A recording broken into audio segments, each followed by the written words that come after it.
Hello बच्चों, let's see this question and here this question says which are the basic objectives of the federal system. Question आपसे बोल रहा है कि जो फेडरल सिस्टम होता है उसके क्या ऑब्जेक्टिव होते हैं। फेडरल सिस्टम क्या होता है?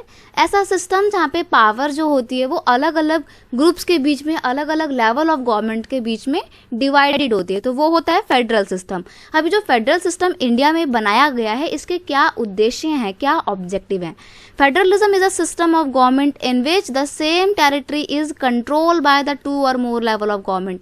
यानी कि सरकारें 2 या 2 से अधिक लेवल की हो सकती हैं और वो शासन किसके ऊपर कर रही होती हैं? एक ही जनता के ऊपर कर रही होती हैं। तो यहाँ पर हमने समझा कि फेडरलिज्म क्या होता है। अब हम यहाँ पे बात करेंगे ऑब्जेक्टिव की। ये जो ऑप्शन दिए हुए हैं इसमें से कौन सा ऑप्शन सही ऑब्जेक्टिव है? तो क्वेश्चन का की कॉन्सेप्ट है objective of federal system. Federal system समझ गए आप क्या होगा। अब ऑब्जेक्टिव भी देख लेते हैं। ऑब्जेक्टिव मतलब उद्देश्य। पहला ऑप्शन है the safe guard and promote the unity of country. बिल्कुल सही बात है। फेडरल सिस्टम बनाया है, अलग अलग लेवल की गवर्नमेंट बनाई है ताकि लोगों की जो प्रॉब्लम्स हैं वो सही से सही ढंग से उसका रिप्रेजेंटेशन हो सके, वो खुलकर सामने आ सके और उसके ऊपर कोई ना कोई सॉल्यूशन निकाला जा सके। तो देश की यूनिटी को, देश के विकास को बढ़ावा देने के लिए फेडरल सिस्टम काम कर रहा है। ये बिल्कुल सही है, ये ऑब्जेक्टिव है इसका। नेक्स्ट है to accommodate regional diversity.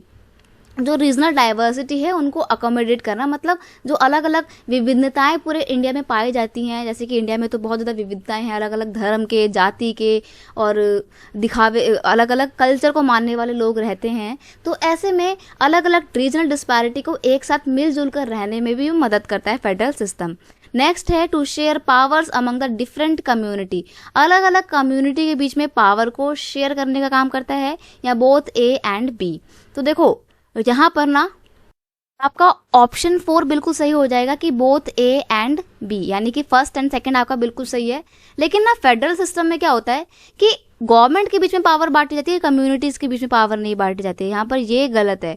To share power among different government अगर ये बोलता ना तो हम इसको सही कर देते, लेकिन इसने कम्युनिटी बोला है ना, इसलिए यहाँ पर ये गलती कर गया है। अलग अलग कम्युनिटी के बीच में पावर को नहीं बांटा जाता है, अलग अलग गवर्नमेंट के बीच में पावर को बांटा जाता है।